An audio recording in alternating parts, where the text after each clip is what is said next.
What role do you think tall buildings and designers of tall buildings or designers in tall building cities can do, should do to address air quality and the air quality crisis in China specifically? Well, I mean, there's a scale, I guess, of a variation in scale of response. I mean, there are ideas all the way from the potential for tall building technologies to integrate with, to actually interface with the local atmospheres and help clean, improve the air quality. Certainly they should stop degrading the air quality, and there's a big problem there. I mean,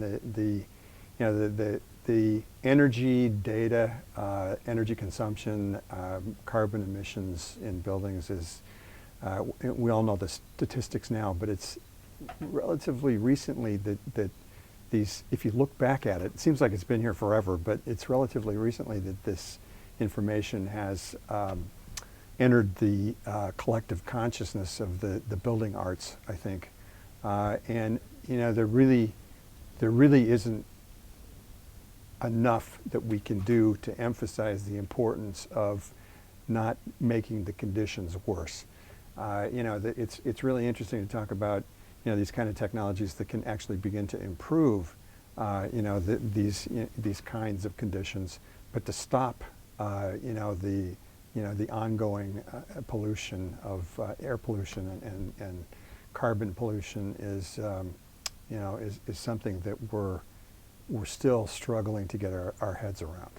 What do you make of that recent pledge by the world's architectural organizations to go net zero in the built environment by 2050? Fantastic, absolutely fantastic. The 2050 initiative, Ed Masria's group. I mean, what a guy! I mean, arguably, I think he's done more than anybody to get people motivated on a broad scale to actually take this problem on. And the most hopeful thing I've heard in a long time is the fact that all of the international architectural organizations, my understanding is without exception, have signed on to this, including the U.S., which has been reticent in a lot of the environmental initiatives, international environmental initiatives. So certainly, I've had a lot of frustration along with a lot of other people in the lack of progress on the 2030 challenge and this kind of thing. People have signed on, but we haven't made a lot of progress. And it's interesting because, it's like one of the things that there are precedents to this. To speak to one of those, there is the EISA, Energy Independence and Security Act. Are you familiar with that? 2007 or something? 2007. Yeah. Federal law. Yeah, right. So interestingly, it identifies goals, what it calls goals. This is not legislated, right? Right. And by 2030, all new commercial buildings net zero. By 2040, all new plus 50% of existing has been converted in the commercial market sector. And by to net zero? To net zero. Wow. And by 2050, they're talking 100% of the commercial building sector net zero. I mean, that's an incredibly ambitious goal, right? Incredibly ambitious. I mean, you're talking Apollo mission type. But we did the Apollo mission. It's something that, I think it's the right goals. I think it's something that we could do if we had the will to do it. But I don't think we do at this point. I'm hoping that we will soon because, the situation is fairly dire, and it gets increasingly dire as we move on. What's interesting about this, is that if you look at this, we do not have the technology right now to do this. I mean, if you look at, it's been probably a year since I did this, but at the time that I studied this act, which has other interesting aspects, it defines green buildings. It defines high performance buildings and differentiates between high performance and high performance green buildings, which is really interesting. How so? Unless it gets too into the weeds? Well, it actually puts together a fairly comprehensive and not bad set of criteria to evaluate performance. It's not good with definitive metrics, but it hits the areas that need to be considered. And when it gets to the green, it talks about how, basically what it says is that a green building outperforms its neighbors in these various criteria. Okay. Does it define neighbors? Like immediate neighbors or city neighbors? Buildings of similar form. Sure. Right. Buildings of similar form in a similar climate. Okay. This kind of thing. You know. Got it. So you know, which is very, you know, it's good in that it identifies the areas of consideration. It's less than great because it really defines no metrics, no benchmarks for actual performance. Mm-hmm. You know, there's very little of that. Yeah. You know, which is, you know, that's a tough problem. Sure. And that really doesn't exist. We're all struggling to kind of put that together right now. Yeah, you brought up net zero, and I actually was going to ask you, you know, we've seen net zero buildings today on a smaller scale, but specifically at the Council on Tall Buildings. Is a net zero skyscraper possible? Should it be the goal? Is it ever going to be possible? Well, if you're going to hit 100% net zero in the commercial Has to building be. sector, my assumption is that includes tall buildings, right?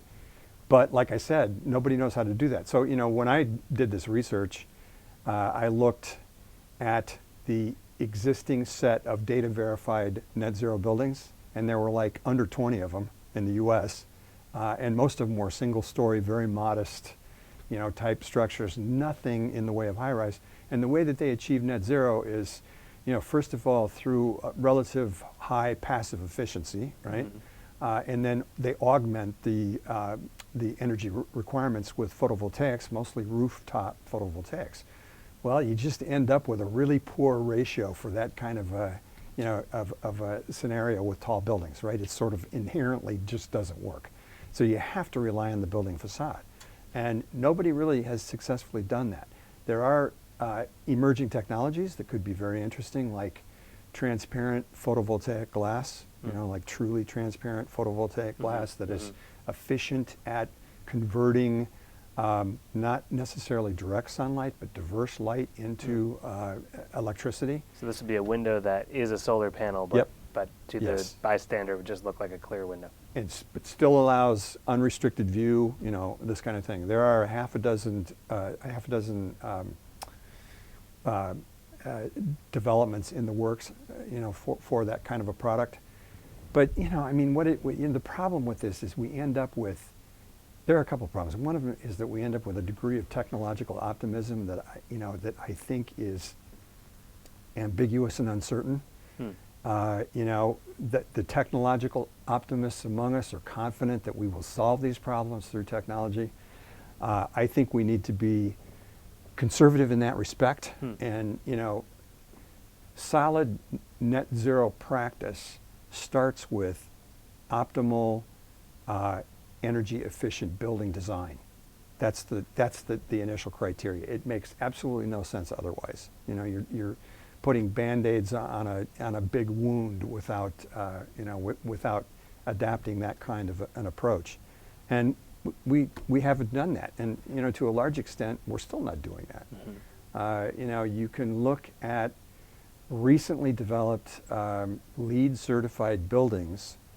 Anytime you look at a building, you know, one of the tall buildings, and it looks the same on every elevation, it's not been designed with optimal efficiency. And there's no responsiveness of the facade design to the exposure, which is key. So there are a lot of fundamental things that just aren't happening. Does that translate also to the height that we build buildings? We generally don't optimize buildings for building height for sustainability. We do it for economic reasons. Is there an optimum building height for sustainable buildings? Or how do you calculate that? You know, I don't think that there is I don't think that you're going to. The council is exploring this, right? Which I think is a really good thing to be doing. But you're not going to find, you know, some kind of cutoff like, you know, 40 stories is the optimum. It's going to depend on building type, technology type, facade system type, major building systems, the location of the building, the labor market in you know at the building site, which is very different in the U.S. than it is in other parts of the world. Yeah. You know, where you know the labor structure, the economic structure is basically inverted. You know, you've got the cheapest labor is the building site labor. In many countries in the U.S., it's among the most expensive. You've got guys out there on the World Trade Center site now that are making north of $100 an hour, right. union guys, and that's, that becomes part of the equation too. So there are many factors that enter into this. But height is a challenge, and the sustainability of tall buildings is a question, and it's a question that the council needs to approach without bias, which is difficult, right? That's a challenge in itself. It is the Council for Tall Buildings and Urban Habitat, after all, and Anthony is rightfully encouraging and many others in the council the aspect of urban habitat, critically important, but the tall building part of it. It's like in 2012 in Shanghai, the theme was, I think, Asia ascending the age of the sustainable skyscraper. Right. If I have that right, it was approximately that. And there was a lot of talk. Most of the programs basically addressed the sustainability of tall buildings, and it was there. It was generally acknowledged that this is a tough deal, and can they ever be sustainable? I mean, and there were conclusions that some of these things that it's not going to happen. There was a sort of a counter theme that emerged that sustainability is not simple, which is absolutely true, and there are the three pillars of sustainability: economics, environment, and the social aspect, and and many of the tall buildings that were being presented were iconic, tall buildings like we're familiar with, like in the Middle East. Burj Khalifa. Yeah, and the Shanghai Tower is certainly an iconic building. And that as icons, these become an important part of the social fabric, and therefore they're sustainable. And it's absolutely true, there is a cultural dimension there, and they are icons, and this is all true and important, but sustainability is a hard-edged thing. It's a sharp-edged thing. It's math. Yeah, and icons are not going to get us to the kind of sustainability that we ultimately need to get to. You alluded to it a little bit earlier with the different faces of the building, but to your expertise in facades, what are some of the main challenges for the building envelope industry going forward? Well, there are many. In California, there's a new Title 24 that's in place that that has introduced some new metrics for U factor and this kind of thing that are challenging the industry right now to provide. Thermal breaks are becoming increasingly important. The glazing industry has been very active for a long time in improving the performance of their products in terms of U factor, solar control, this kind of thing. The framing systems, the framing system in a typical curtain wall represents 10 to 15% of the surface area of the facade anyway, at least, and sometimes more. And the performance of these is critical, and and we found that there are problems there. Taking that whole unit, the whole assembly, we have to start increasingly looking at the assemblies, not just the glass. Okay, the assemblies, the framing systems, improving the air tightness and the water tightness of the framing systems, the thermal breaks between these assemblies and the building are critically important, and we're starting to get to the criteria where they're not, the systems are not going to work, they're not going to meet the code requirements unless we have more robust thermal breaks than what the industry is used to providing, which is a very good thing, I think.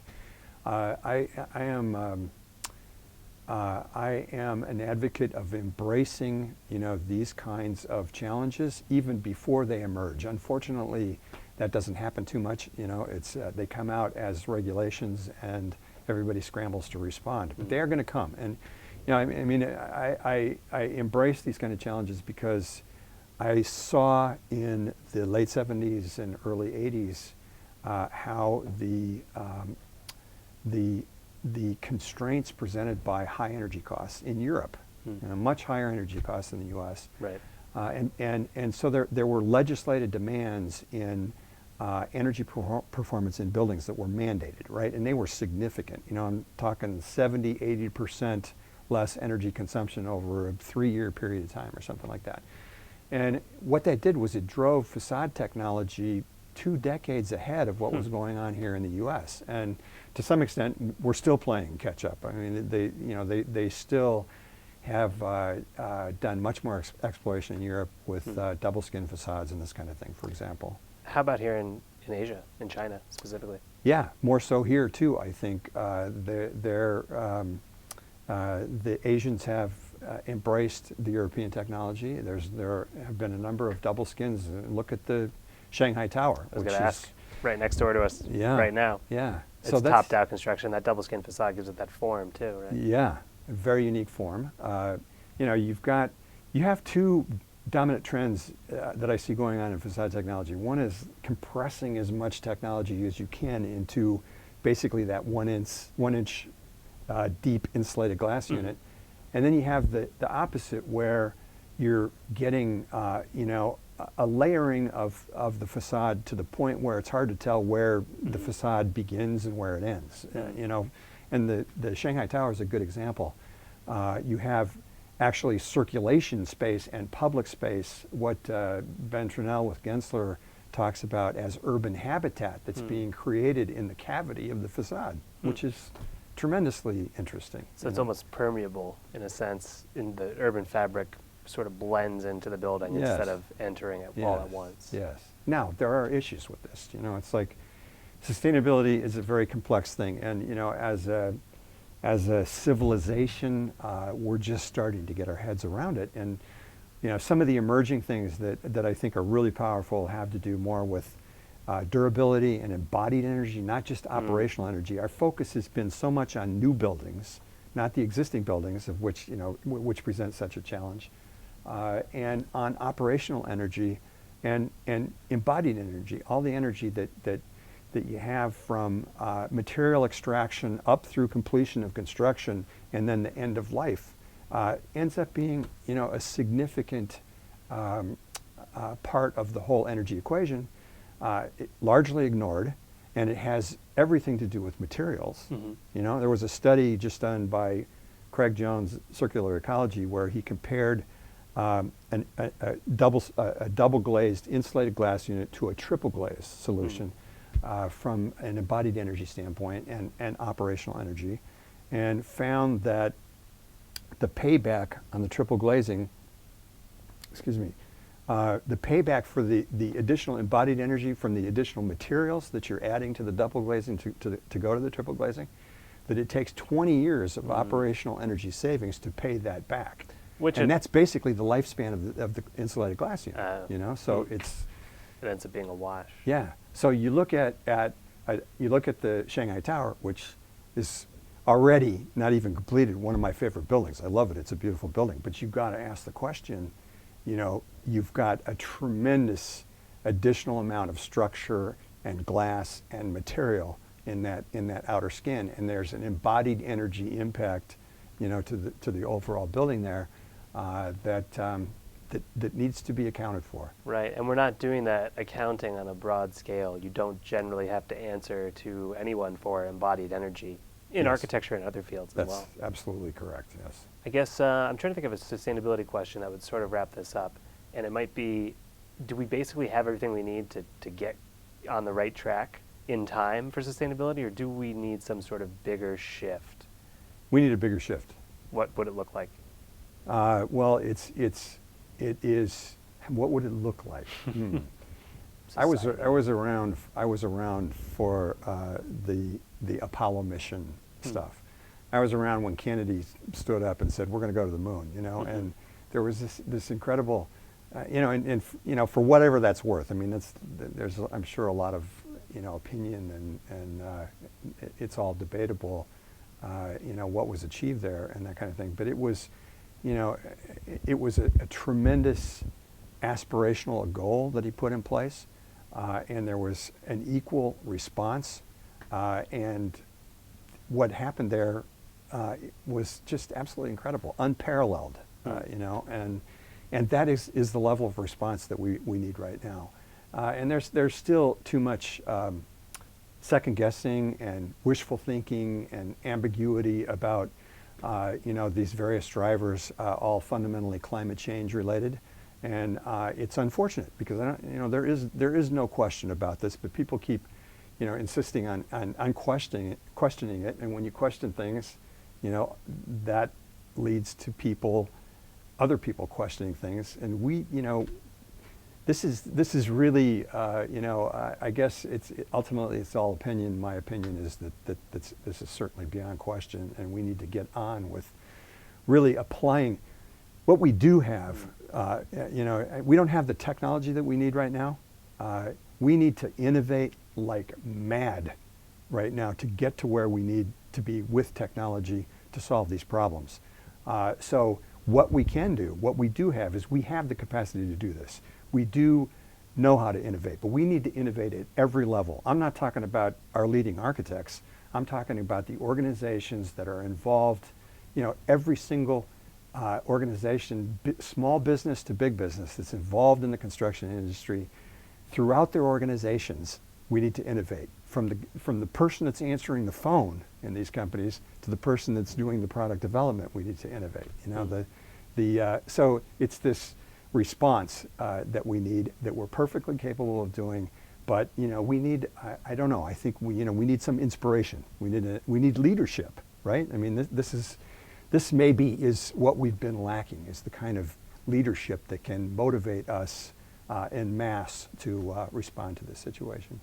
Well, it'll be interesting to say the least to see if we do so. Yes, it certainly will. I think that'll have to close out our time today. Well, wait, let me make one other comment. Please. Can I make one other Go comment? ahead. So you know, the whole, all this stuff is way too interesting, I'm sorry. You know, you know, you're familiar with resilience, yeah. right? This is a relatively recent term that's emerged in the vocabulary.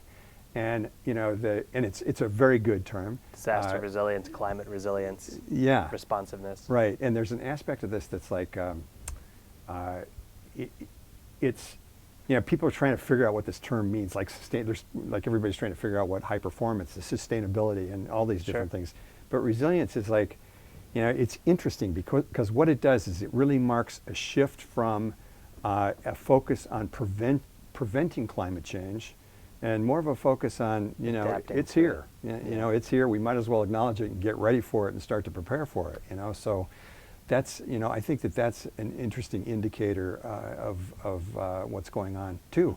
But there's a lot of confusion about it. I mean, people, you know, are like, people claim that resilience is the new sustainability. Well, that's ridiculous. You know, I mean, resilience is an aspect of sustainability, and it's an important aspect, and it's one that has been too often ignored, but it's, you know, it's just part of the overall dialogue of sustainability that we have going on. Right, it's the adaptation side of addressing the problem. Yeah. But we still need to mitigate the amount of carbon dioxide and other greenhouse gases we're putting into the air. Yes, absolutely. And make our built environment healthier, more livable in other ways as well. Absolutely. That'll ultimately make it more sustainable. Yeah, I mean, we have loaded up the atmosphere with, you know, with at least a couple hundred years of carbon that's going to be difficult for us to accommodate, you know, the way it is. And we're still, you know, with the economy being good, we're still we're increasing the amount now that we're, you know, that we're pumping into the atmosphere. So it's a major concern.